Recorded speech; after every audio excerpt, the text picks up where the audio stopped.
Welcome back to Funky Politics, the hardest hitting political show on the planet. Hey, that ain't no lie. I am DC, the host of Funky Politics. Let me tell you something. Woo, man, what a year it's been. 2020 has gotten by us so quickly. Man, we're already in August. Who would have ever believed, right? But check this out. Not only is Funky Politics the hardest hitting show on the planet, it's the hardest hitting damn show anywhere. But you know what, folks? This step and fetch it and this cooning stuff is over with. Shout out to my dude, Jonathan Isaac, forward with the Orlando Magic. The young brother had an opportunity to join his teammates, join all the officials, everybody down in Orlando, and take a knee, not against the national anthem, not against the flag, but in solidarity with everybody else and the Black Lives Matter. And also wearing the apparel. The young brother decided, hey, I don't really feel like doing that. I don't think I'm going to do that. And then his post-interview, he said, well, his Christian beliefs taught him to do this, taught him to do this. And I look, Jesus Christ, we all, well, I'm not going to say we all, but I am a Christian and I'm a strong one. But I will say this, that I know that the good master up above knows what we're going through down here, and I think he would have approved. But check this out. I want you to get a little bit of a listen on what the young brother said.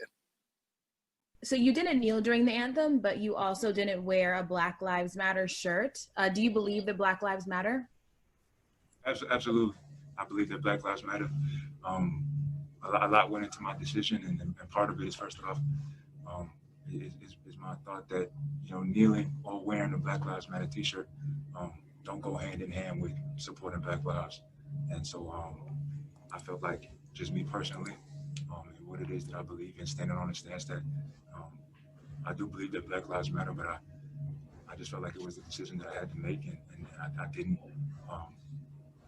feel like putting that shirt on and kneeling went hand in hand with supporting Black lives, or that it made me support Black lives or not. I believe that for myself, my life has been supported through the gospel of Jesus Christ. And well, you heard of him first, right? But, as a side to that, the young brother is 22 years of age. He's got a lot of growing to go. He's got a lot of learning to do. And, he's a young brother. He's a young up-and-coming brother. And as a matter of fact, the young brother hurt himself the other night. He tore his ACL. Our prayers are out for that young brother. Let me tell you something, man. You got a lot more years ahead of you playing ball. You got a lot more years ahead of you learning. And we're going to be right there with you, because I know things are going to get better for you. You're going to look up. Black lives still matter, young brother. They still matter. Speaking of that, COVID-19 is still here, my funky friends. It has not gone anywhere. As a matter of fact, we're looking at about 150,000 plus deaths in our country. But shout out to our president. Let me show you this picture of our president headed to the golf course. And I don't know what he's got with him, funny papers or something. Check this out. Now, folks, when you get an opportunity to lead a nation like we have, you don't go playing golf on the weekends when you got 153,000 plus deaths in your country. At some point, I want my MAGA supporters, my MAGA lovers to understand that you got to push your president to take this thing seriously, or else we're going to have other people to die, right? Wear your damn mask, my lovers of MAGA out there, because if you don't wear yours, I'm surely wearing mine. You're going to get sick and you may end up, dying or either passing that on to somebody else.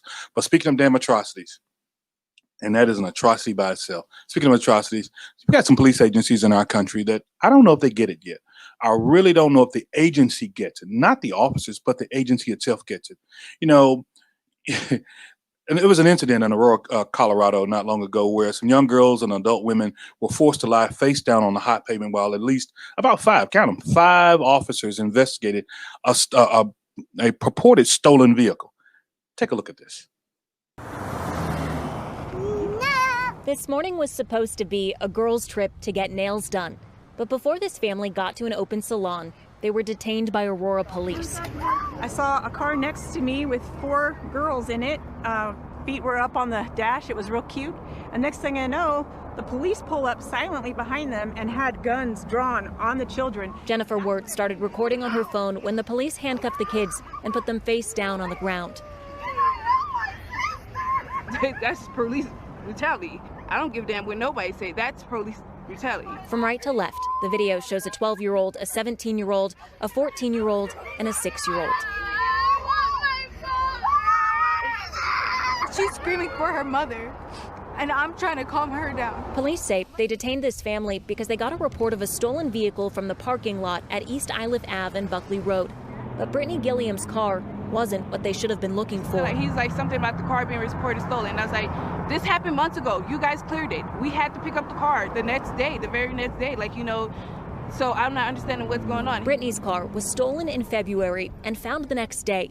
The vehicle that was actually reported stolen on Sunday morning was a motorcycle with Montana plates. It just happened to have the same license plate number as Brittany's Colorado plate. There's no excuse why you didn't handle it a different type of way. Aurora police say they are trained to do what's called a high-risk stop when contacting a stolen car. That means weapons are drawn and the people in the car are told to lie on the ground. It's like they don't care. Who am I going to call when my life is in danger? The family filed a complaint against Aurora police. They want protocol to change so this won't happen to their kids. And you ask why. Trust in the police nationwide is in the toilet among minorities. I'm sure in the end, they'll spin the story and say the preteen will face jail time for carrying a loaded chopper. It's a damn shame. At some point, common sense out of Trump administrative policy, just common sense. But speaking of common sense here, well, here's another story out of St. Louis, out of Ferguson. On another side here, Darren Wilson, former Ferguson, Missouri police officer, will not be charged for the slaying of Michael Brown. Yeah, the brother from Ferguson killed in 2014. All I can say, y'all, is hands up, don't shoot. Check this out. Because of the significance of this case to this community, and because the family asked, I believed it was necessary to conduct a re-examination of the evidence in the case and come to our own conclusion as to whether Darren Wilson committed a crime under Missouri law when he shot Michael Brown. Our newly formed Conviction and Incident Review Unit conducted a 5-month review of the evidence, examining thousands of pages of witness statements, forensic reports, and other evidence. Although this case represents one of the most significant moments in St. Louis's history, the question for this office was a simple one. Could we prove beyond a reasonable doubt that when Darren Wilson shot Michael Brown, he committed murder or manslaughter under Missouri law? After an independent and in-depth review of the evidence, we cannot prove that he did. Can't prove that he did. Well, Darren Wilson, I'm sure you're probably working for another police agency somewhere in our country just because that's how it is, right, folks? You leave one under dubious circumstances and you get hired somewhere else. At some point, justice is going to rain down like rivers of water. But anyway, I've said my piece. Now, going a little deeper, on today's show, got a brother out of Atlanta, Georgia. He's been on this show numerous times. Rodney Strong is a good friend of ours, good friend of yours. He is a principal with Griffin Strong PC in Atlanta, Georgia. When governments and corporations want to seriously get their diversity, inclusion, and equity on point, they call Rodney Strong. So join me this morning and get a glass of Jack and Coke because we're going to go all in. We're going to talk about it all, folks. We're going to talk about it all. Trump's dangerous ass, Mitch McConnell and his lackluster leadership, a sister VP, or we're going to tear the club up. One of the three. We got to do something, right, folks? So I tell you what, in just a second, we're going to bring on Rodney Strong back here on Funky Politics. Hello and welcome to R&R on Sports. We are pleased to have with us today Mike Wallace, who is the Grind City Media Senior Editor. Mike, welcome to R&R on Sports. Hey, thanks a lot for having me, man, and I hope you guys are safe and pushing through this, man. Thanks a lot. It's been far too long. I'm glad we're finally able to do this. Absolutely. But Howard, you got to put some respect on this brother's name. Now, he used to do the Heat Index for the Miami Heat. This brother went to the championship 4 times in a row. Now, he wasn't on the court actually before the game and after the game, but he went to the championship 4 times in a row with the Miami Heat. What's up, my brother Mike? Hey, what's going on, man? Kadzukian. Check out all your Kadzukian favorites now. Download the Kadzukian app, available on Android and iOS. Hey, we're back, and as promised, my friend Rodney Strong. How you doing, brother? Hey, I'm doing great, DC. How you doing today, brother? Man, I'm hanging in. I know Griffin is strong. It's still strong, right, brother? Oh yeah, we strong. Y'all hanging in there down in Atlanta, Georgia, man. No doubt about it. Hey, we got a lot of show to do, and I want to get all of this in today because our listeners and our viewers, man, they're looking for some hope over not a rainbow, not tomorrow, not next year, not over yonder, but they're looking for hope today, right? But let's talk a little bit right now. I want to stay local with you right quick in Atlanta. How's the case between the governor and Mayor Bottoms progressing right now? Can you give us Well, a the little bit of insight? governor walked in and just basically dropped it. It looks like. Whoa, Yeah, the governor whoa. backed off in the before the hearing, and I haven't actually figured out exactly what occurred there, but I think the governor realized that it wasn't gonna play too well. You know, Rodney, I guess we've seen this kind of thing before, national down to state and local, but never intra-local, you know, in terms of the governor. And you got mayors, and she wasn't the only mayor in Georgia that said, hey, look, I believe that I can protect my citizens. We're talking about Mayor Keisha Lance Bottoms, great friend, and who said that she wants to protect the citizens of Atlanta, Fulton County. But all of a sudden, you got a governor that says, no, my mandates stand. We're not going to do this. But look at Georgia's numbers. I mean, what gives with this guy? Well, I think he's all in with the Trump playbook. Oh, unfortunately, I mean, he won based on anti-immigrant rhetoric. He had a ad that shot him to the top of the Republican primary, where he was driving around in a pickup truck with talking about rounding up illegal aliens. And so, you know, just like the clown, racism still sells in the Republican primary. That's disgusting. And, you know, and I remember seeing that ad and I thought then, no, they're not serious. Clearly, this guy won't be elected governor. He won't win the primary. Clearly, he won't win the primary. Little do we know, he won the primary. Now look what you have right now. Well, man. you know, let me just say this, DC, just to put a fine point on it. It's not just speculation. If you look at any of the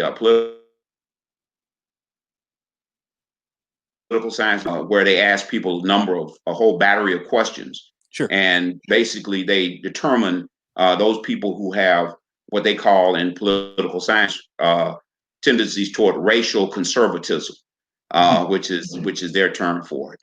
And consistently, the higher you score in terms of your racial conservatism, which we would just call racism, the more prone you are to vote for one of these more extreme Republicans. So it's par for the course. Par for the course. I want to go to something extremely positive right now. Man, you all just recently lost, well, not we. No, not you all, but now you personally, because the fifth is down right there in Atlanta, but you all just recently lost the last of the big four. And I said the big four speakers at the March on Washington. You know, what does it look like now that the conscience of the Congress is now gone? And what does it look like for the fifth in Atlanta? And what does it look like for Atlanta now to have that voice that resonated all through the world that's gone? Representative John Lewis. Well, I was fortunate enough to get a chance to know Representative Lewis pretty well over the years. He was on the city council when I became director of contract compliance for the city of Atlanta. And so I worked with him, you know, relatively closely. But of course, growing up as a child of the civil rights movement, I can remember when I was, you know, 8 years old, 7 years old, seeing him on television, leading demonstrations. And so to meet him when I finally did get a chance to know him in the 70s and work with him in the 80s was really a pleasure. The last time I saw him, you know, I told him that I really appreciated the fact that he just kept doing what he was doing. He stayed on point his whole life. And of course, even the day he died, he published an editorial, had it arranged with the New York Times to publish a final editorial. And basically what he was saying is, look, I've done everything I can do. I've lived, you know, in a righteous way. And, you know, it's up to us to carry it on. Well, I see where it looks like Nikema Williams, I think, is going to step in. Well, at least that's what the Democratic Party's asked, that she be the standard bearer going into November to represent that seat in the 5th. But you all have some kind of odd issue with there is a replacement right now that needs to take the seat. And then how does that work out? It's really weird because the Democratic Party had a very tight time frame by which it could select a replacement nominee. Congressman Lewis had won the Democratic nomination and during the primary. So the state party stepped in, and the executive committee selected Nikema Williams, Representative Nikema Williams, to be the Democratic Party nominee. So she's going to be on the ballot in November. And of course, if she wins, which she will, because the fifth district is the most Democratic district in the state, then she'll go in for a full 2-year term. But in the meantime, the governor is calling for a special election, which the governor has a right to do. And that special election will be held in September. And so the person who gets in office probably won't get in until sometime in October, because there'll probably be a runoff because there are several people running. And that person will be in office from, whatever time in November that they are actually elected until the 1st of January. So they basically are in the seat for 2 months. Why somebody wants to run for office to be in office for 2 months, I do not know. But, and Congress will be out of session most of that period of time. But there are several people that are competing for that seat. That's absolutely right. I want to jump from Atlanta. I want to go to Louisville right quick, and I know you've got tentacles all over the country. Right, Louisville has turned out to be a flashpoint in time in our country's history. My concern, other than the officers not being charged at this point, and absolutely not being fired. You had one that was fired for taking all those shots in the room in the young lady's apartment, Breonna Taylor's apartment. I want to say her name, Breonna Taylor, but when it came to the protesting of this drawn out possible indictment, this drawn out investigation on the Kentucky AG's lawn, those folks were charged with felonies. I mean, why stoke a fire when you don't have to, or poke a bear when you can just walk away from the bear? Simple misdemeanor charges, but why put a felony on? Now, of course, now it's been they've dropped the felony charges, but to even do that, as an attorney, as a lawyer, did you not see that there was some irony in that? I want to correct you. I want to show you that I still have got the power. No question about it. I mean, it falls right in line with the whole theme that the Trump administration is pushing, which is we're going to clamp down on protest, and we're going to make it as difficult as possible, and we're going to punish you for protesting. I mean, I was just watching television yesterday. I saw this guy, Steve Quartz, who works for Trump, and he was on a radio show talking about, well, they say President Trump is a fascist. Maybe he should be more of a fascist. This is the kind of rhetoric you're hearing, because what they intend to do is to be as authoritarian as possible. That's why you saw what you saw in Portland. And so, the idea is this 1968? Can they clamp down on protest? Can they, begin to take people out the way they did in the 1960s? We're at an inflection point in terms of whether that happens or not. And I think the only thing that's holding them in check at this point is the fact that, you have some resistance on the part of some Democratic elected officials. And of course, there's still, control of the Congress, and Congress can call them up, have hearings, and raise questions. And so they're not in complete, unfettered control of the government. And I'm glad you hit on the piece about the Trump and how the Trump piece. One thing that I think a lot of us have seen in the country is as we watch the unending news cycle. I mean, there's a 24-hour news cycle out there, right? And to some degree, it's good. Some degree, if you're watching it all day long, it's bad.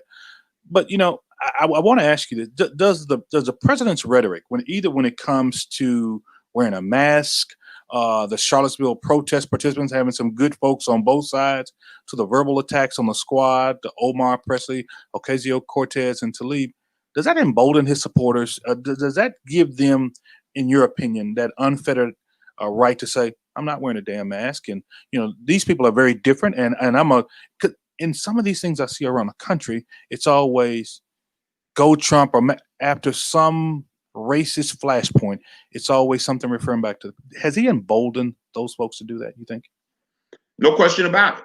I mean, if you read the conservative media, you recognize that these people are, completely locked in behind this guy.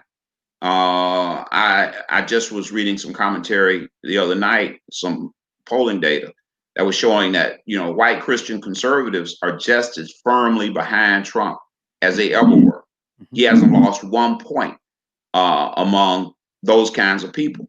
And so, this element is out there, and what they want to see is an authoritarian amount of control over people who they perceive as the other, Black people, brown people, and people who are opposed to their control of the society. And they're concerned as much about cultural change as they are about political change. And so, I think he's emboldening these people because they see in him someone who is the strong man, someone who is the avatar, somebody who can put us under control. As far as they're concerned, we've got too many rights. There's a guy out there now with a book, came out of, I think he's out of the Heritage Foundation, who basically is arguing that the Civil Rights Act of 1964 should be repealed, and is making the same arguments that were being made in the 1960s in the court cases after the 64 Civil Rights Act, basically saying that, it violates the Constitution because it doesn't allow for free association. So we see now, the beginnings of their attempt to try to roll back in a more profound way all the rights that we fought for in the 1960s. We've seen that, of course, with voting rights. John Lewis lived long enough to see the Voting Rights Act passed. He also lived long enough to see the Shelby County v. Holder decision that basically eviscerated the Voting Rights Act of 1965.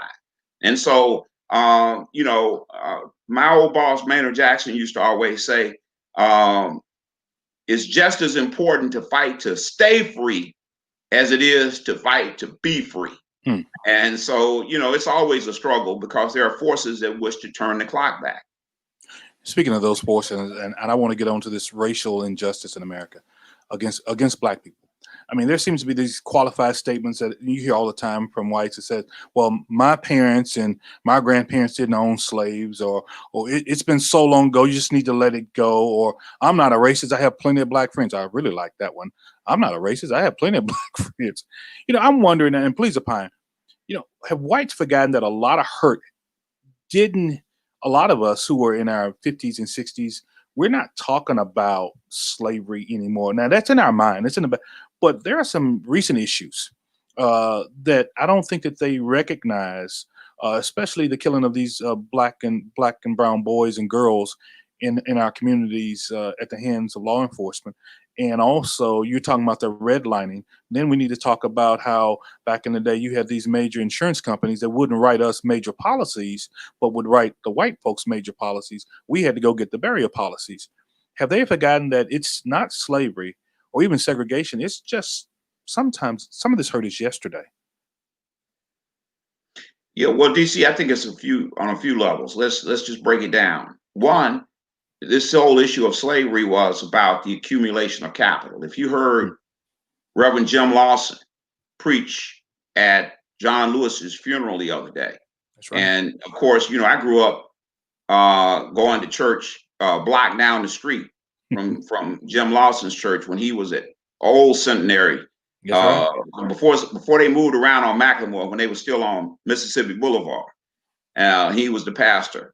And great preacher, but had a great influence on the civil rights movement, was the one who trained all of the Nashville protesters, including John Lewis, in nonviolence. And he said something that was very profound that a lot of people probably missed. But he said, we've got to fight against plantation capitalism. I heard that. The reality of it is that a lot of the wealth that this country has was accumulated because of plantation capitalism. We created this wealth through our labor, and we were never compensated for it. And Dr. King was talking about that at the time that he was assassinated, which is one of the reasons he was assassinated, because he was talking about economic justice. And so when you talk about whether or not, slavery should be talked about, we have to talk about it in the context of the economic harm and about restoration of the economic position. The reason that Black people's wealth is where it is partially because of slavery, but also because of another 100 years of Jim Crow and because of continuing discrimination. Right now, today, you can take any city in this country and you can go to an historically Black neighborhood and you will see that the property values are going to be 40% less for the same house. And I could give examples. We don't have time, but I could give you examples, and I do work all over the country. I could give you examples in every city, every major city that Black people are in. And so that redlining that you're talking about is continued discrimination, and it has a bottom line impact. Give you another example. I've got a cousin in Memphis. He was a principal of Jeter High School. He started teaching in the Memphis City schools in the Shelby County schools in 1954. He still has to this day a card that gives you the salary scale, and it's set up white men, white women, Black men, Black women, with a lower amount of salary, starting with white men going down to Black women, a different salary scale for each category. Okay. Now, think about that. Just if you had the dollars that somebody who worked in on a differential salary scale until that was outlawed. It was a Supreme Court decision argued by Thurgood Marshall that overturned the ability for school systems to do that. Okay, it was a teacher equalization lawsuit that was brought to the Supreme Court, ultimately won, and still took a while before it was implemented. But if you just took the interest on the difference that my cousin, who's 89 years old and still living, if he just had the differential, if he has taken the difference between what he made and what a white man made from the time he started teaching until that case was won before the Supreme Court, invested that at market rates, it would be literally hundreds of thousands of dollars and possibly more than $1 million. So we're talking about actual harm against actual people who are still in the marketplace today, who are right here today from these differential salary scales. And guess what? It's happening all the time. I just read a case the other day where there was a differential salary scale, even though it wasn't published the same way it was in the 1950s, where Black women were consistently being underpaid. And you can look at a lot of organizations and see that today. So what I'm saying to you is that we have a problem of historic discrimination, current discrimination on an economic basis that has never been rectified. And so I have spent most of my career working on those issues because I see those as central to the other issues. Without the economic differentiation, then you solve a whole lot of the other problems that you see in our community. And so that's why I spend my time focusing on fighting these kinds of cases in the economic arena. Rodney, I'm glad you spoke about the difference in salaries with teachers back in the day here in Shelby County. Let's multiply that times 1,000 counties in the country. Within all 50 states. And let's talk about not only teachers, but let's talk about police officers. Let's talk about firemen. So government, even back then, and still, even then, was a purveyor of a lot of these racist policies that you had to go to the Supreme Court to knock down. No doubt? No question about it. I mean, look, we're talking about pervasive discrimination in every arena. There's a lot of research out there. It's not really hard to find. There are books out there. The Color of Money, it talks about some of this in terms of the banking industry, financial services industry. There are books out here on redlinings, one called White Flight. It will give you a whole lot of information on that. There's a lot of really good research on all this. So this is not anything obscure. And so when you see Republican politicians stand up and say, well, we don't agree with systemic racism. We don't believe it's systemic. We just believe you have a few bad actors. That's not, I mean, it has no rationality to it. Yeah. There's all of the data is there. What they're really doing is saying we don't want to acknowledge systemic racism because if we acknowledge it, we'll have to do something about it. That's right.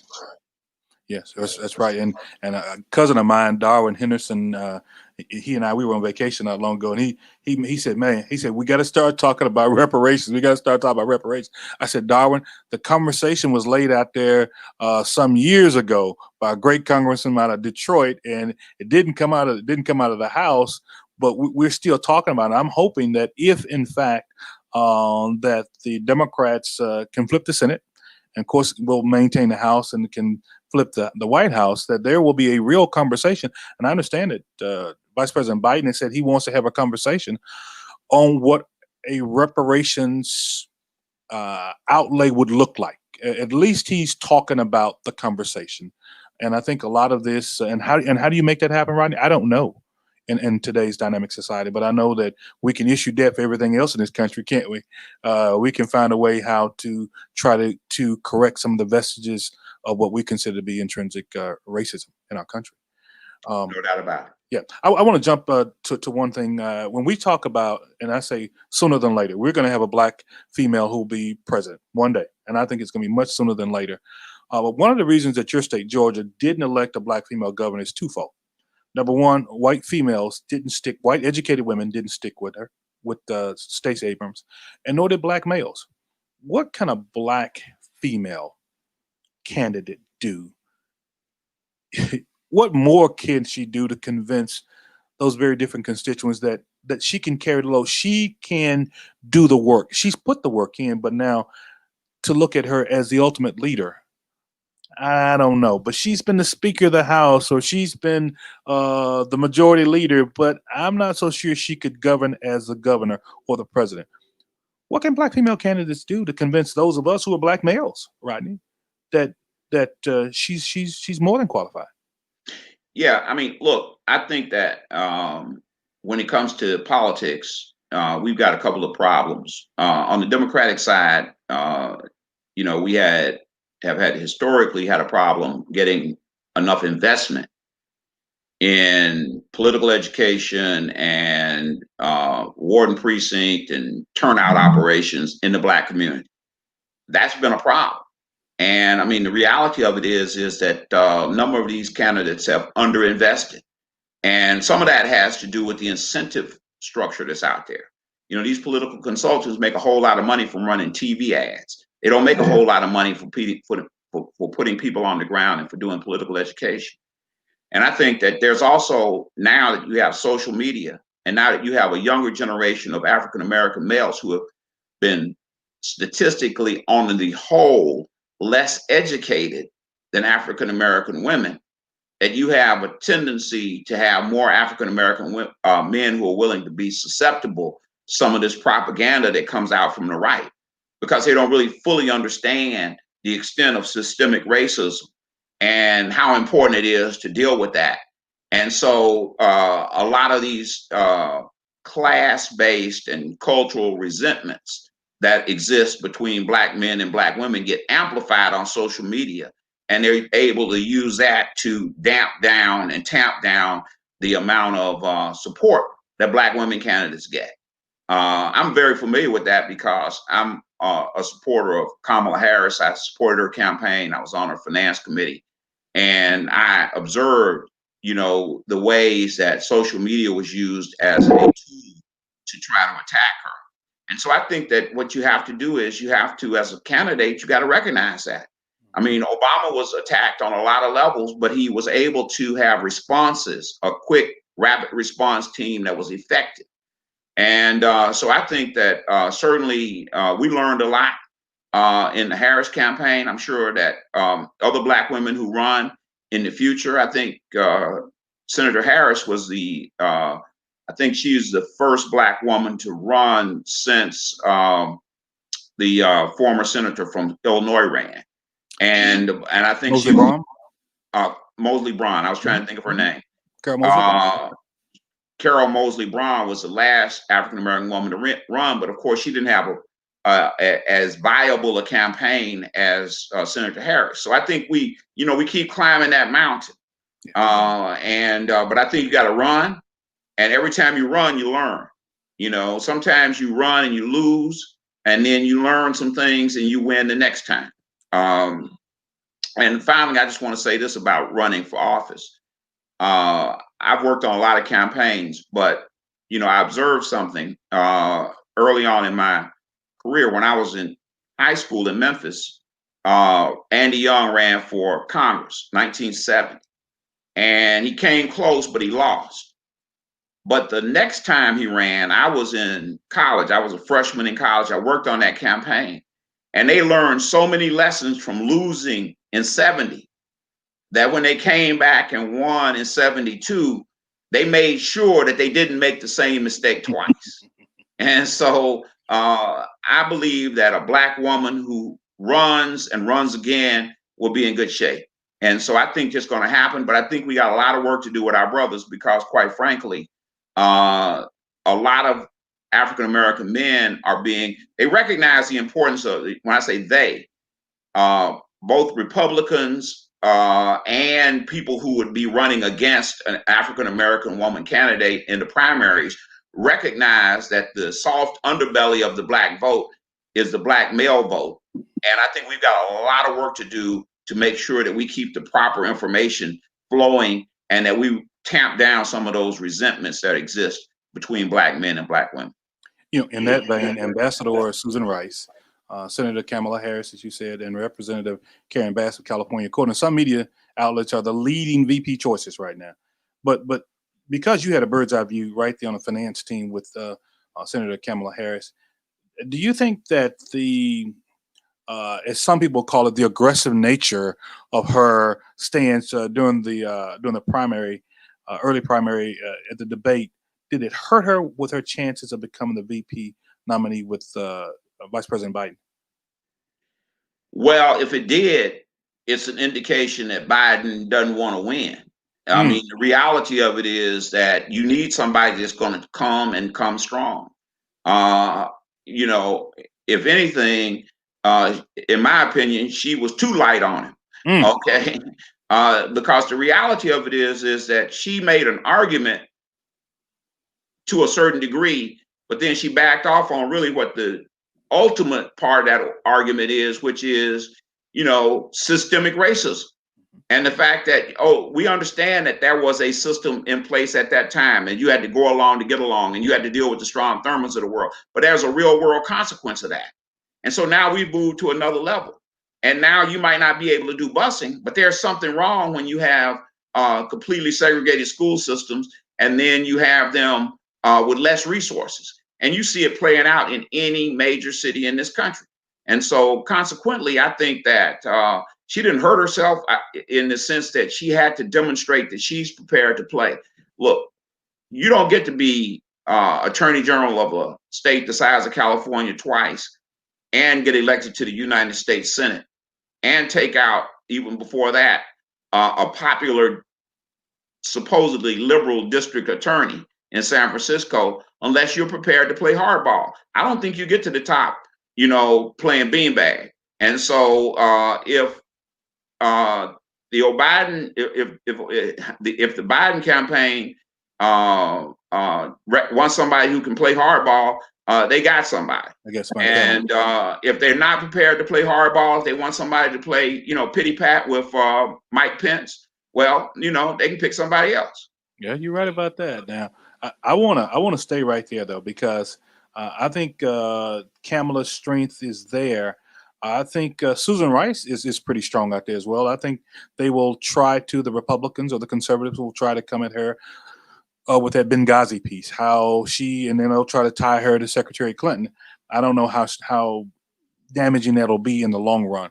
But I will say this, that I think Kamala probably has the upper hand.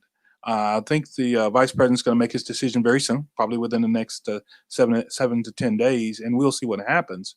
But now there's also this talk out there now, even in our community now, is she Black enough?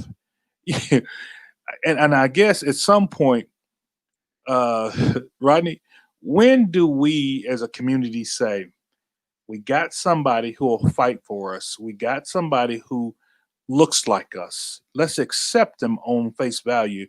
Maybe she was not born on the shores, and maybe she was not born of two distinct African-American parents here in this country, but she recognizes that, but she also associates and she claims us. We claim her. How do we fight that, man, as a community? How do we fight that as a community of people who say we need to have somebody in our corner, but we got these other folks who are in our community who say she's not black enough? Well, DC, I'm going to respond to that, but I just want to clear one thing up. Sure. I think, former National Security Advisor Rice, obviously she's, a very, very impressive individual. Sure. And, of course, we know the attack lines that they will have against her.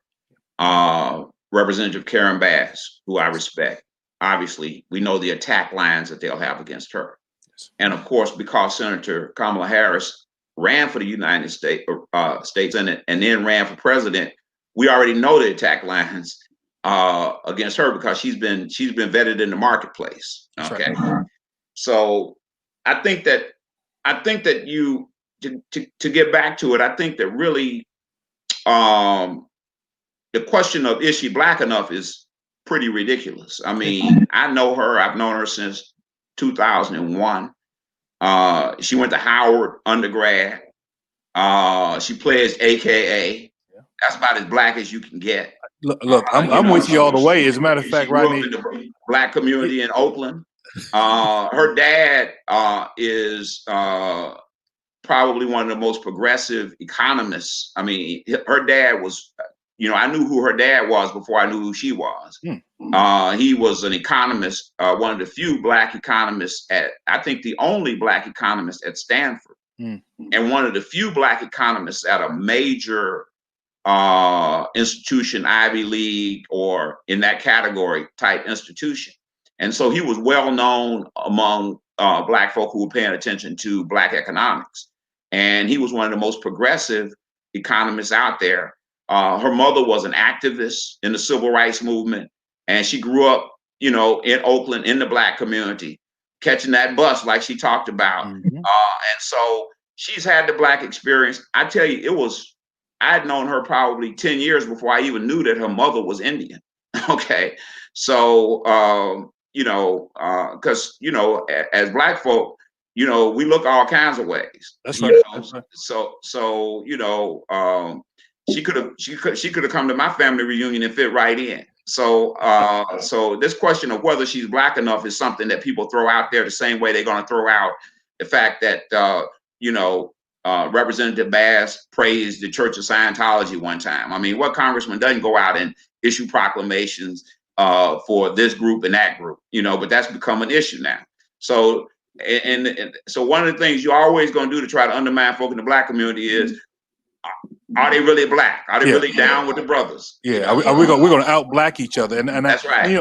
I've seen it on Twitter, and my mouth was open. I'm like, oh my goodness. And then now there's this talk about Karen Bass, Representative Bass, being a lover of Fidel Castro and the Cuban regime, and so that's going to hurt her with Democrats in Florida.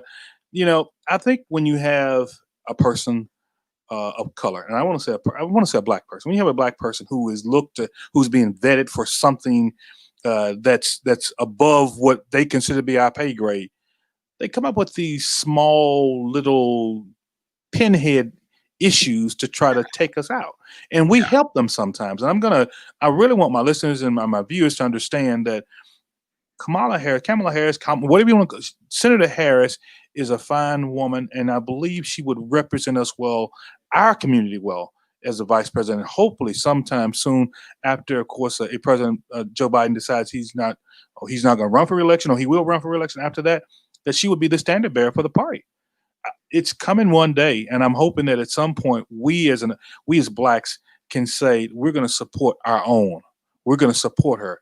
She's got everything it takes to be the top and at the top. Right, Rodney? She's got it, man. I mean, look, I want to say this. I I got a call from one of my close friends from college that I'm very close to, still one of my best friends. And he said, hey, Kamala Harris, this is 2001. Kamala Harris is a friend of mine. She's getting ready to run for district attorney in San Francisco, and I'm doing a fundraiser for her. I need you to write a check. And I said, okay. Yeah. And so I went. I knew nothing about her.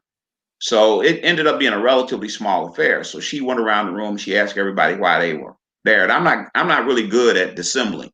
So I was like, well, you know, my boy asked me to write the check. I don't really know you. She was like, okay, I get that. To be honest. But after I listened to her, I was like, wow, this sister is strong. She's going to take on. And at that time, she was taking on the district attorney in San Francisco, who was sort of the darling of the progressives in San Francisco. And she took him on. She took him on hard. She took him down, and she won. And then she won re-election. And then she ran for the attorney general. And of course, I supported her when she ran for attorney general. And what I got a chance to watch was how she operated, how she campaigned, how hard she worked. And I became an admirer of hers, which is why when she began to talk about running for president, I made it clear that I wanted to be on that train early. Mm-hmm. And so I just think it's one of those situations where I've worked with a lot of politicians. And the reality of it is you got to get out there in the marketplace and see what happens. And, you know, the marketplace allowed her to get elected twice as attorney general and once as a United States senator, only the second Black woman in the history of the United States to be in the United States Senate. So I think that speaks for itself. I think you're absolutely right. You know, and I want to stay right there talking about our voting power, our strength. Are we as Black Americans, are we leveraging our political weight, though, when it comes to both parties?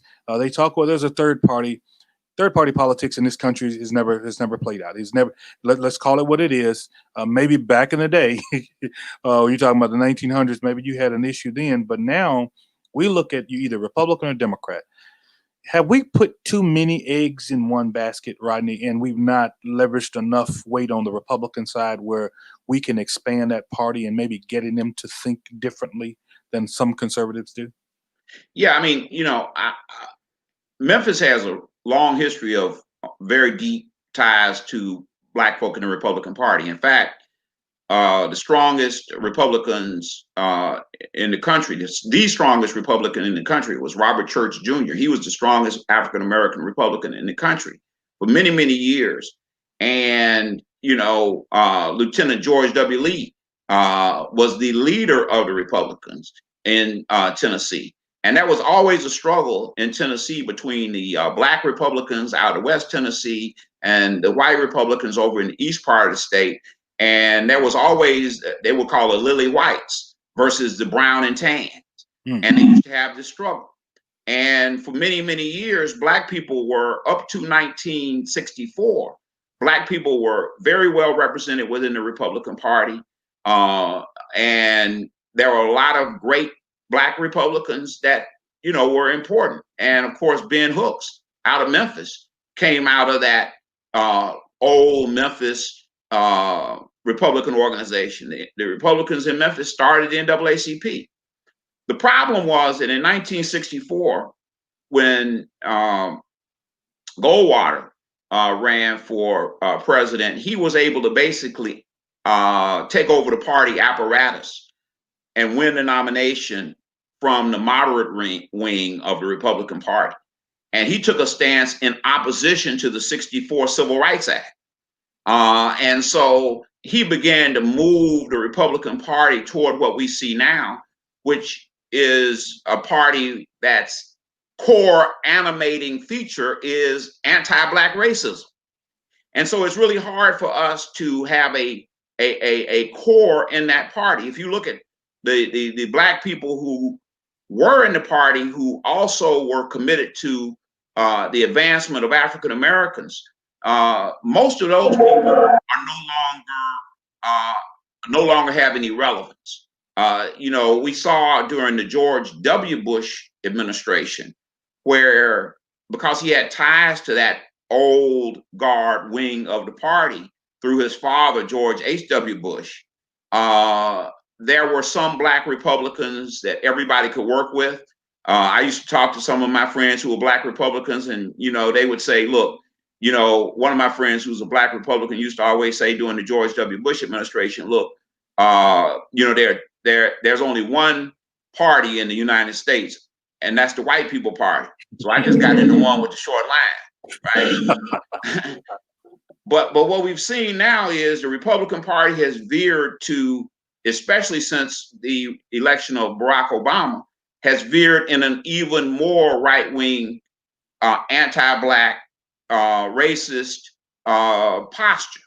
And so there's not a lot of room for you to be in the Republican Party if you're going to have any integrity as a Black person. I mean, you can always go in there and, you can be an Uncle Tom, you can be an apologist for their racism. You can be, there's always a payday for a coon. Okay. Ooh, a payday for a coon. I got to use that sometime. So people, you can get in that pay line if you want to, but in terms of Black people like Michael Steele and people like that who were really legitimately trying to make a difference for Black people within the context of the Republican Party, they've been marginalized to the point that they might as well, they really don't even have a party anymore. I cannot think of one legitimate Black Republican that I could have a relationship with in the party of Trump. That wasn't true during the George W. Bush administration. I used to go up and have meetings at the executive office building. Mark Morial from the Urban League and I were up there 2 or 3 times for meetings, on various issues. And we would try to find common ground on some issues with folk in the Bush administration on issues of African-American economic development. There were this whole opportunity zones that they were having back then. And a lot of those discussions that we were having, that's not happening in this new administration. They recognize they're not trying to do anything for Black folk, period. And I mean, now you've got Tim Scott, who is really he's an independent and legitimate individual, but he's been marginalized to the point that he couldn't even say the word systemic racism when he was talking about doing something about systemic racism. So, as far as I'm concerned, we don't have an alternative. So now what we have to do is fight for legitimate power within the Democratic Party. I don't think that there is a real alternative on the other side. Now that might change if the Democrats win this election. A strong electoral win by Biden and wiping out a number of these Republican senators. And I think that you might then have an opening for some of the, principled Black Republicans that we used to, those of us in Memphis know, and folk like, the Ben Hooks of the world to emerge again. But there's no room for them in the current Trump iteration of the Republican Party. I want to jump to one thing before we get out of here, because I want to handicap some races while I got you on the line. You got all that political knowledge in your head, and we're going to handicap some races. But before we do that, qualified immunity. Black Lives Matter matters every day, everywhere you look. Those police agencies that have the issues with over-policing, with brutality, with the violence in our community, they know there's one thing that protects them more than anything else. That's qualified immunity. Will the new Congress, will this new president, if there is one, and God, we're hoping it is one, in the new year, will they take on qualified immunity? Look, the biggest problem we have right now is the power that's been amassed by the police unions, and the fact that a lot of these elected officials are beholden to the police unions. And so you don't get prosecutions, but you've got an even bigger problem. And, the bigger problem that you have is that these people have no regard for African American political power. We saw that in Atlanta, where during the middle of the George Floyd protests, you saw a police officer pull out a gun and shoot a guy that he didn't have to shoot, that was running away. There was a case out of Memphis that made it all the way to the Supreme Court of the United States. It's the law of the land.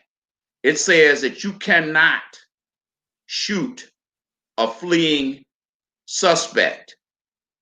You cannot shoot a fleeing suspect unless your life is in danger. That's the law. And so what we ought to be doing is making sure that the police follow the law.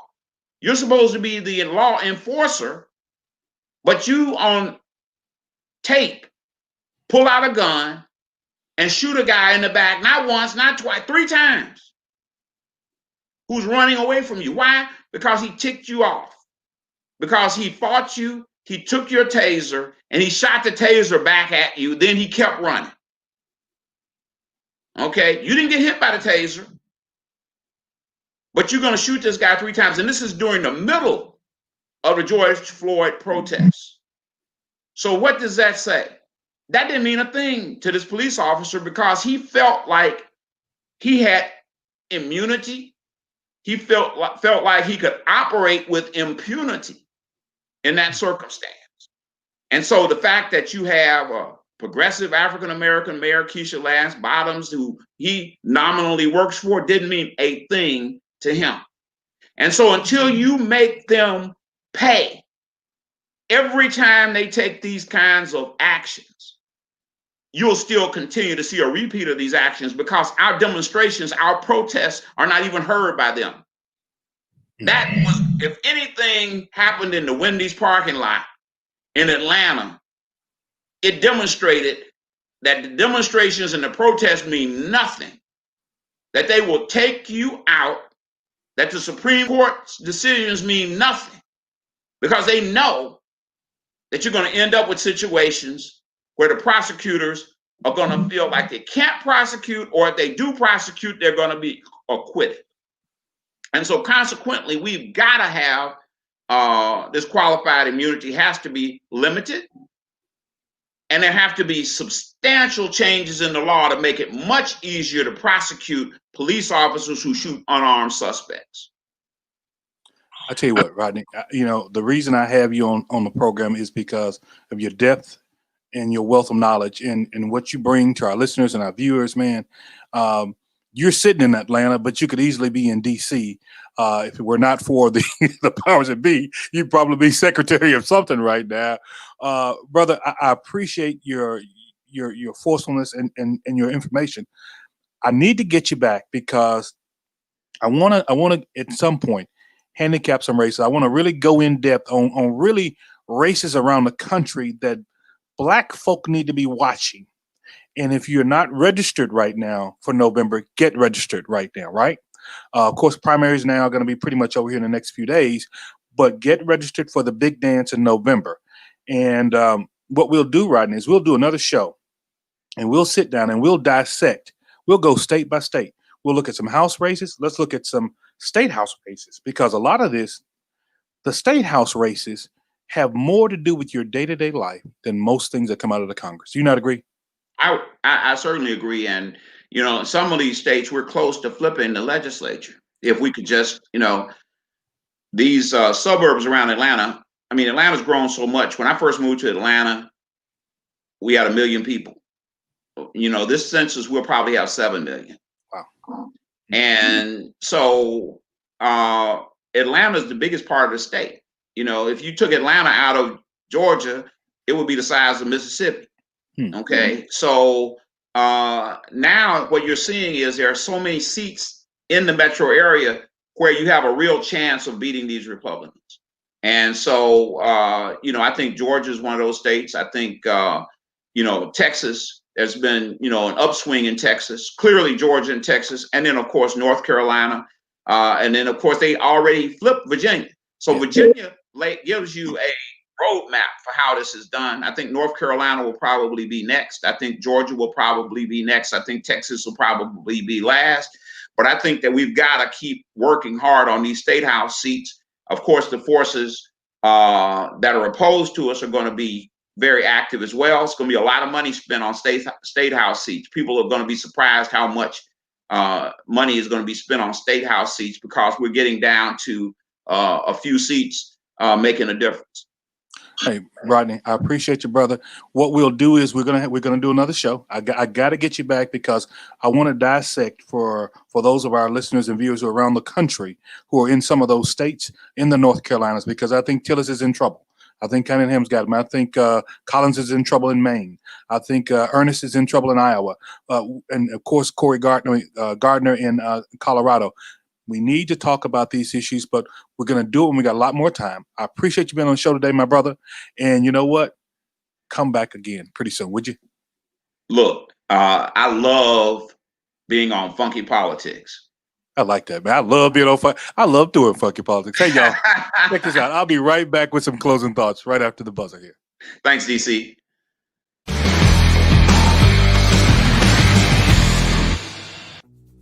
Greetings and salutations, ladies and gentlemen. Welcome, one and all, to the little show that we like to call Black Nerd Power, BNP if you're nasty. I'm your host, Mr. Richard Douglas Jones, and with me, the co-hosts of Black Nerd Power, Mr. Marcus Seabury. What's up, my nerd? All nerd, please. And Ms. Kimber. What's happening, man? Hi. All right, first, here is the rage figure. I love his helmet. Talking about escapism and like, yo, I'm mad, but I'm tired. Like, is it okay that, like, if instead of going out to protest tonight, I want to sit and watch a movie? I'm just like, hell yeah, it's fine. A quote unquote woke romance that features a character that's not being like objectified for her body, that does not necessarily mean that that book will not have sex in it. And I think on that note, we're going to end the show. Kadzukian. Download the Kadzukian app, available on Android and iOS. Hey, my friends, we've had another great show here on Funky Politics. When I want to know anything about our country, when I don't want to know anything about politics, about diversity, inclusion, equity, I'm going to hit up Rodney Strong. Rodney is the guru. He's been all over this country. He's tried to get systems corrected, corporations corrected in terms of their equity and their inclusiveness, right? So when I need to talk politics, I talk Rodney Strong. Rodney is a strong brother. He's been around for a minute. He knows how to keep me straight on this show, and I like it about him. One thing about it, I want to make sure our friends are out there, that you continue to check us out here on Funky Politics. Make sure you look, go and download the Kadzukian app. Download the Kadzukian app. We got so many different shows out there that you would love to check out. 3BC, man. Hey, look, we got it all out there. So before I get out of here, we're still in a pandemic. I still need you to stick around and stay around with me. I need you to wash your hands constantly. I need you to wear your mask. I need you to social distance. The numbers are going up in the South. They're not going to abate anytime soon. I'm praying for you. You pray for me. And that we stick around and we stay around. God's got us, right? Black lives still matter. We'll see you right here again on Funky Politics.